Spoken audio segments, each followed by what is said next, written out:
queridos, aqui é a Rafaela do Mater Online e hoje nós vamos conversar um pouquinho com a Cíntia Pocinholo, conhecendo um pouquinho da história de vida dela que ela vai compartilhar aqui com o Mater Online. Muito obrigada, Cíntia, pela sua participação hoje aqui com a gente. Eu que agradeço. Imagina, o prazer é todo nosso. A Cíntia, ela vai contar um pouquinho da história dela em relação às tentativas de gravidez, à adoção e a uma gestação que ela teve agora há pouco tempo. Muito obrigada, Cíntia, por estar abrindo aí para a gente poder saber, né, os psicólogos poderem conhecer um pouco mais aí a respeito de como que são essas emoções todas, um turbilhão de emoções que ocorrem aí nessa fase. Pode começando contando pra gente a respeito de quando você tentava engravidar, como que era pra você? Na verdade, primeiro começou um sonho de adotar. Esse era um sonho meu e do meu marido quando a gente já namorava. Olha que delícia! Sem saber se eu tinha problema para engravidar, se ele tinha problemas, esse já era um sonho nosso. E os planos nossos eram: primeiro a gente casar, depois a gente ter filhos biológicos e a gente adotar. Então a gente casou, depois de um ano de casado a gente já começou a tentar ter filho. Diversos exames constataram que eu tinha problema, né? Eu tinha as 2 trompas obstruídas, eu quase que não ovulava. E o meu marido também tinha baixa de espermatozoides perfeitos. Então, assim, foi um conjunto dos dois que a gente não podia ter filhos. Aí foram muitos anos num sonho que eu tive durante toda a minha juventude, assim, toda a minha adolescência. E acho que até desde a minha infância, né? Quando a gente começa a brincar de boneca, né? Já é um sonho de muita mulher. Então, para mim foi um balde de água fria. Foi, assim, muito triste quando eu descobri. Só que a gente conhece, né? A gente sabe que tem muitos tratamentos. Além disso, ainda eu procurei tratamento psicológico, eu comecei a fazer terapia também para poder suprir essa dor de não conseguir. E pra você, como foi fazer essa terapia? Para mim foi essencial, essencial. Eu cheguei a ter vários quadros de depressão, né? Porque era muito triste, era muito difícil aceitar você não poder ser mãe, né? E então, assim, para mim foi essencial, sabe? Que me ajudou várias vezes a levantar, a hora que você tá lá no fundinho do poço, que você tá, parece que você tá sozinha, não tem ninguém para ajudar, e a terapia, assim, me fez muito bem. Me fez muito bem. Eu fiz vários anos de terapia, o meu marido também fez, né, vários anos de terapia. Então, assim, pra gente foi muito bom. E aí começamos a luta, exames, procura um médico daqui, aí uma pessoa indica um médico de lá, e tratamento aqui, tratamento lá, e o psicológico da gente vai ficando bem cansado, porque é não, todos os tratamentos que você fazem acaba, né? E até com 10, 9 anos, acho, de casado, nada tinha acontecido. Eu e meu marido sentamos, conversamos e falamos, vamos entrar para a fila de adoção. Na verdade, eu falava, vai já? Será que é já? Vamos esperar mais um pouco, será que é já? Até que foi numa consulta com a psicóloga e ela falou para mim, qual a necessidade de você ser mãe? O que você quer passar para ser mãe? E eu falei para ela que eu queria gestar, que eu queria sentir neném da barriga, aquilo que toda mãe pensa, né? E daí ela falou para mim, ela falou, você já parou para pensar que 9 meses é muito menos tempo do que você tem pela vida inteira com uma criança? Ela falou assim, então às vezes não é só o gestar, é o ser mãe, é o preencher o coração. Aí eu saí de lá da consulta dela e fui direto pro fórum. Fui pro fórum, peguei toda a papelada que a gente ia reunir e conversamos, eu e meu marido, é agora, e a gente entrou para a fila de adoção. Só que na fila de adoção também tem um problema, que depende muito do perfil que você escolher. É a demora. Então, assim, eu não ia gestar. Então, o que eu queria começar do zero, com um bebê. E os bebês é muito mais difícil da gente adotar, é muito mais difícil de aparecer. Então eu coloquei na minha ficha lá que eu queria de 0 a 5 meses, porque eu queria bebê e eu tinha um sonho de amamentar. Então eu achava que se eu adotasse um bebê, eu conseguiria amamentar ele. Que eu já tinha conversado com médicos, o médico falou que eu poderia. E aí se passaram 6 anos na fila de adoção. 6 anos. Na verdade, eu entrei para a fila de adoção, eu acho que eu estava com uns 6 anos de casada. 5 anos de casada eu entrei na fila. Eu falo 9 anos tentando engravidar, né? Fazendo tratamentos, porque mesmo na fila de adoção eu ainda continuei a tentar engravidar, continuei fazendo os tratamentos. Eu fiquei, na verdade, 5 anos na fila até eu mudar o perfil do meu cadastro. Aí eu fui até o fórum e nós mudamos o perfil de 0 a 5 anos e que a gente aceitava irmãos.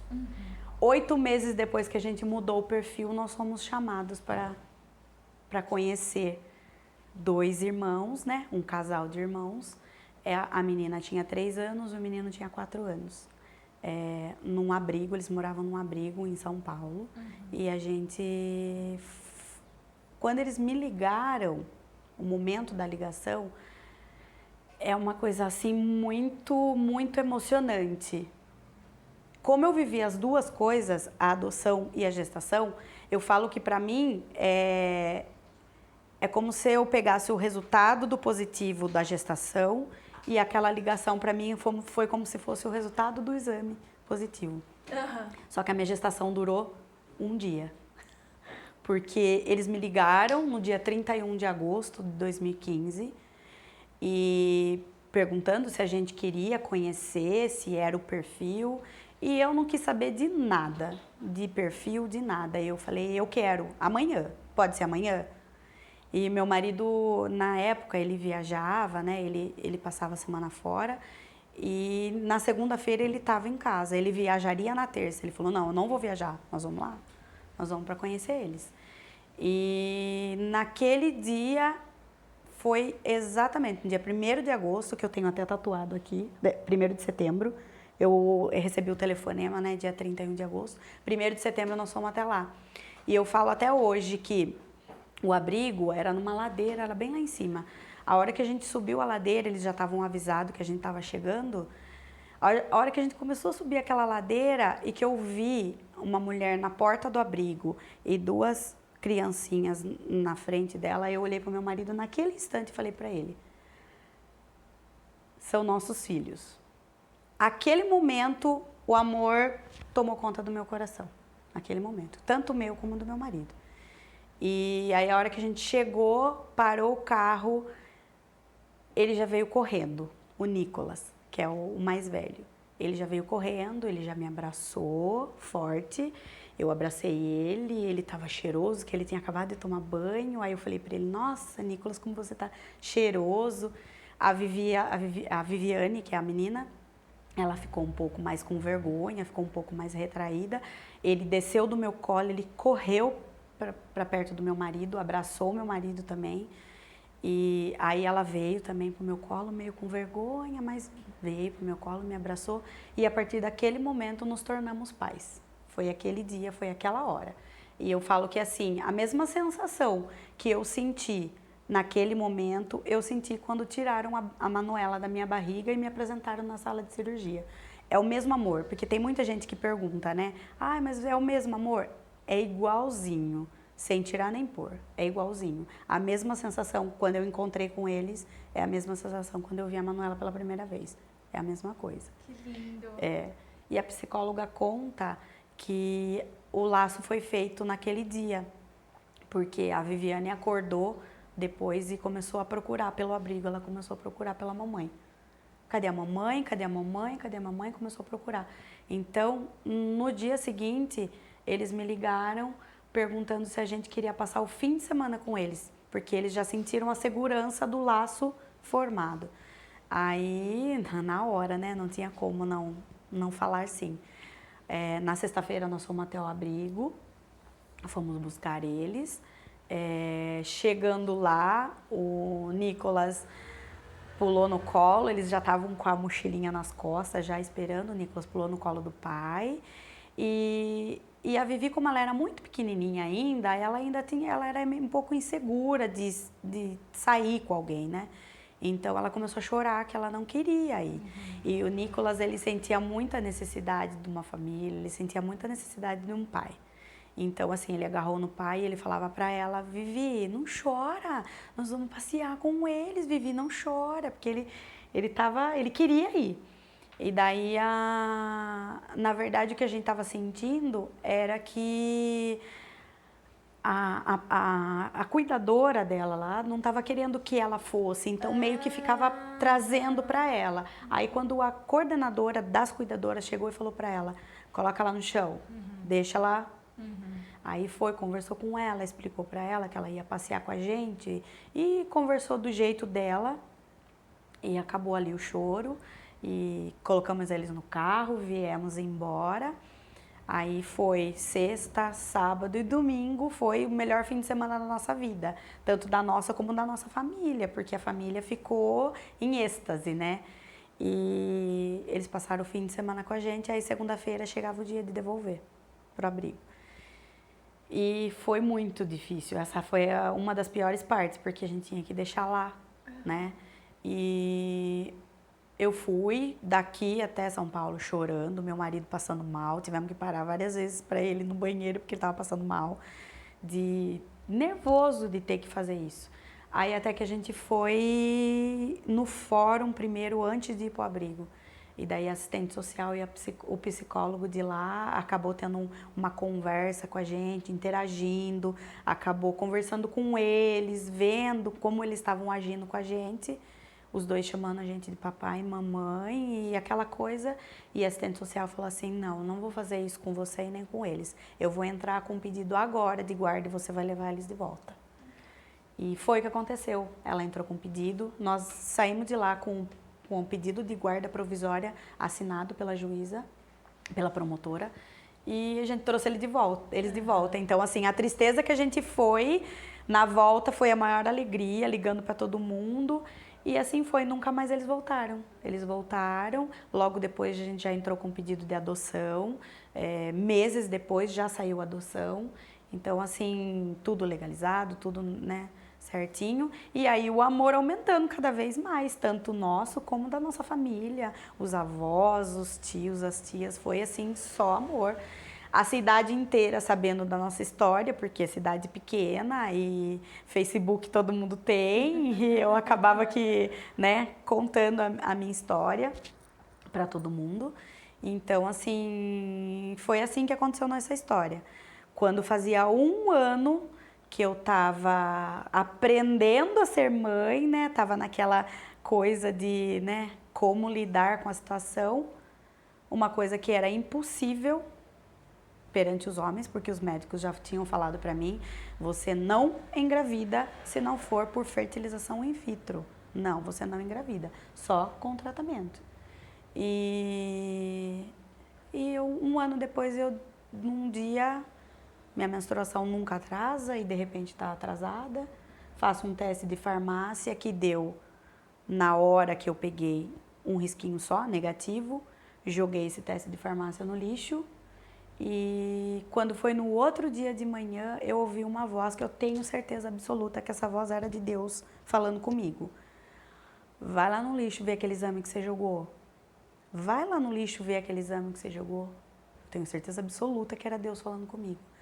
E eu fui lá no lixo e tinha 2 risquinhas no meu exame. Positivo. Eu estava grávida. Como isso? Se os médicos falaram que era impossível. Impossível para o humano, né? Para Deus não. Então eu descobri que estava grávida e foi assim, para nós foi a maior euforia, a maior alegria, porque era uma coisa muito esperada. A alegria também para eles, que iam ter um irmãozinho, uma irmãzinha. Eles ficaram muito felizes, a família inteira.